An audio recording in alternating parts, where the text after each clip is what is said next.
Today I'm going to show you the basic top 12 embroidery stitches. These 12 stitches are the starting point of the embroidery world.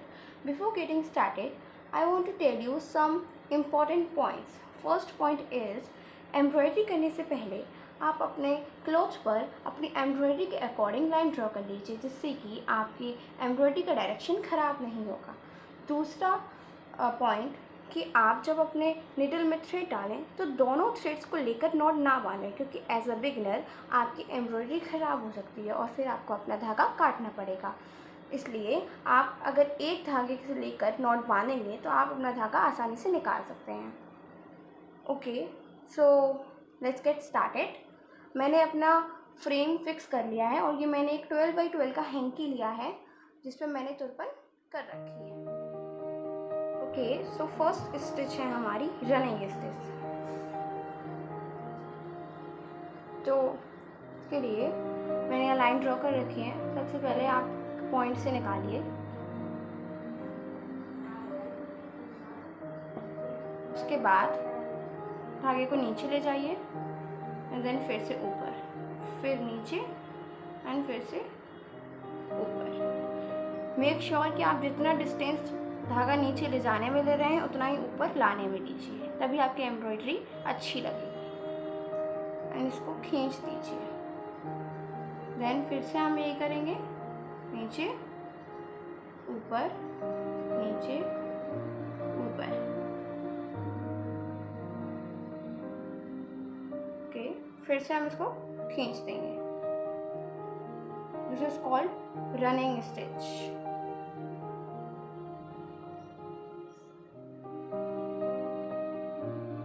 Same हम करते रहेंगे और ये stitches बहुत simple है और बेसिक है। So this is the final look of running stitch. So second stitch है क्रॉस स्टिच। तो मैंने ये फ्रेम फिक्स कर लिया है। इस स्टिच के लिए आपको धागा यहाँ से निकालना है, देन इस तरीके से नीचे लेना है। जहाँ से आपने धागा निकाला था उसके सामने से फिर से निकाल देना है और फिर यहाँ से इसको नीचे डाल देना है। सो ये एक क्रॉस बन गया है। क्रॉस बनने के बाद हम फिर से इसके बगल में से निकालेंगे धागे को, फिर से यहाँ पर डालेंगे एंड सेम प्रोसीजर से फिर इसको यहाँ से ले जाकर इसको इस तरीके से करेंगे एंड देन इसको फिर यहाँ पे इसके सामने नीचे से डालेंगे। मेक श्योर कि आपकी ये चीज़ जस्ट सामने होनी चाहिए। टेढ़ी मेढ़ी होगी तो आपकी स्टिच ख़राब हो जाएगी। फिर से सेम प्रोसेस से फिर से करेंगे।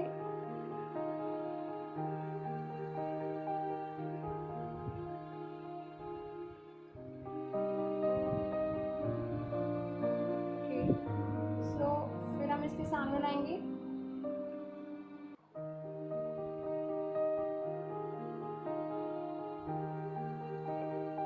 और मेक श्योर कि आपकी जो क्रॉस हैं वो सेम साइज के हों, बड़े छोटे ना हो। इसके सामने एंड देन फिर से यहाँ लाकर हम नीचे निकाल लेंगे। This is the final look of cross stitch. Stitch है स्टैम्प स्टिच। तो इसके लिए सबसे पहले धागे को यहाँ से निकालिए,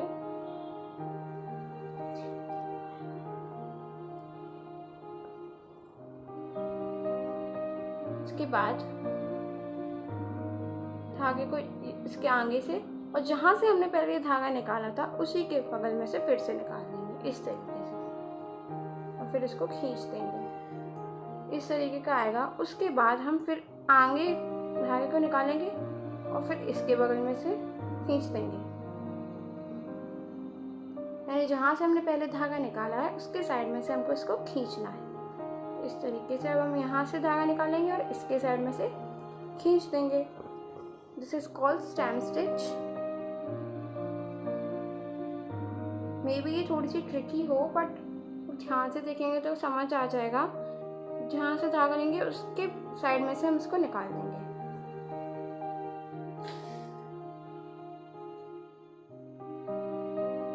ध्यान से देखिए, यहाँ से लिया और इसके साइड में से निकाल दिया। जहाँ से हम लेते हैं उसके पीछे के बगल में से हम निकाल देते हैं। फिर से हम ऐसे करेंगे, इसके साइड में से निकाल देंगे।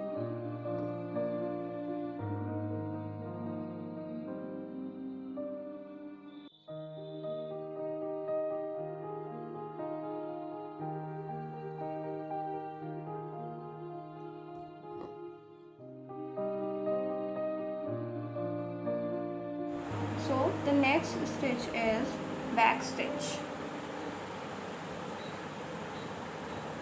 इसके लिए पहले यहाँ धागा निकालेंगे,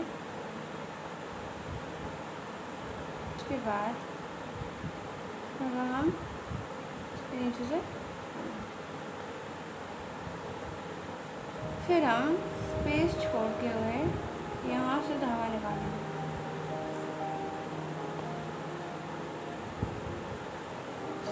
वापस इसके पीछे मोड़ देंगे।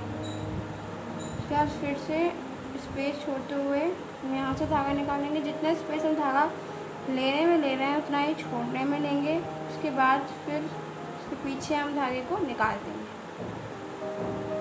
फिर एट द सेम डिस्टेंस फिर से हम धागे को यहाँ से निकालेंगे, फिर से यहाँ पे छोड़ देंगे। फिर से निकालें,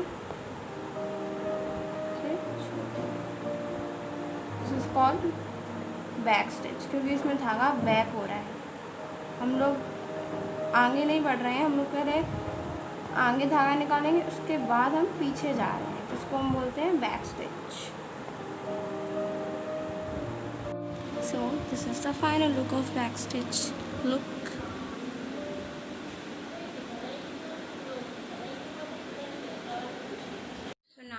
I am going to show you the satin stitch. This stitch is very easy. You can do it very easily. For this, आप यहाँ से धागा निकालिए। कभी कभी क्या होता है कि आपके हाथ पे स्वेट इतना हो जाता है कि आपकी सुई नहीं खींचेगी, तो मेक श्योर कि आपके हाथ ड्राई हो। और फिर इसके जस्ट सामने यहाँ पे हम धागे को निकाल देंगे।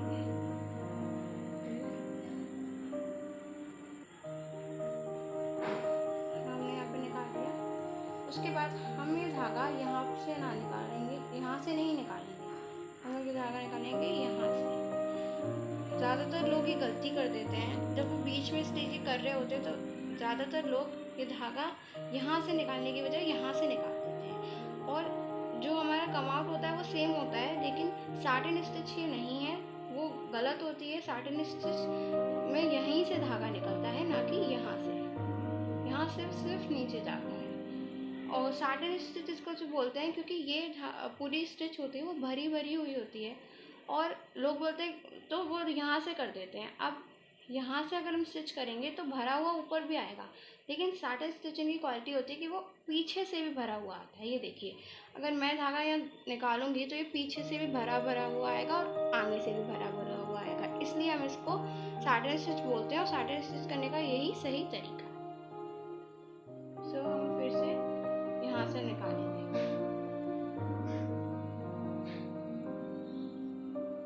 फिर इसके बगल में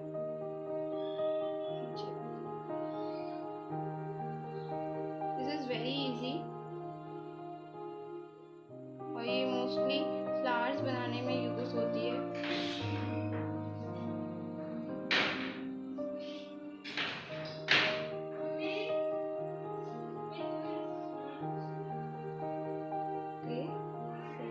This is called satin stitch.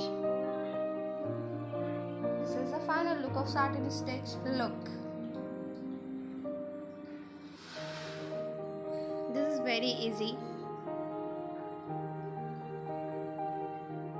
This is the final look of satin stitch look. This is very easy.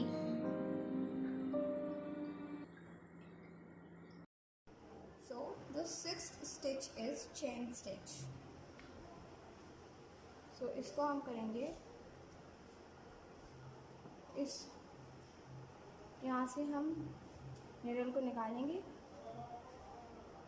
मैं आपको ऐसे बताऊंगी। निडल को निकालने के बाद हम अपने निडल को दोबारा वहीं से निकालेंगे जहाँ से हमने इसको ऊपर लाया था। नीचे आने के बाद हम इसको छोटे से स्पेस के बाद दोबारा ऊपर निकाल देंगे और इस धागे को निडल के नीचे ला देंगे, इसको खींच देंगे।